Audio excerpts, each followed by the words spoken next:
தூயமல்லி தூயமல்லி பாருங்கள், ஓரத்துலலாம் பழுத்துட்டு வந்துடுச்சு. நடுவில் கொஞ்சம் பச்சையாக இருக்குது. இன்னும் ஒரு 10 நாளில் அறுத்துடலாம். இயற்கை விவசாயத்தில் விளைஞ்ச நெல்லுங்கிறது எப்படி கண்டுபிடிக்கணும் அப்படின்னா, இந்த நெல்லெல்லாம் பாருங்களேன், இந்த தாளோட கீழே இருக்குது. தாள் எல்லாம் ஹைட்டாக இருக்குது பாருங்கள். கவனித்து பார்த்திங்கன்னா தெரியும். இதே இயற்கை விவசாயத்தில் இல்லைன்னு வச்சுக்கோங்களேன், மருந்து போட்டு கெமிக்கல்ஸில் யூஸ் பண்ணோம் அப்படின்னா தாளே இருக்காது, நெல் மட்டும்தான் தெரியும். இது வந்து நம்ம இயற்கையாக பண்ணுறதால தாள் விளைஞ்சிருக்கு பாருங்கள்.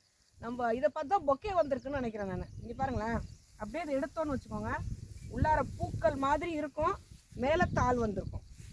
பொக்கையிலலாம் பின்னாடி க்ரீன் கலரில் வச்சுட்டு அதுக்கப்புறம் பூ வைப்பாங்கள்ல, அதே மாதிரி இயற்கை கொடுத்த வரம்.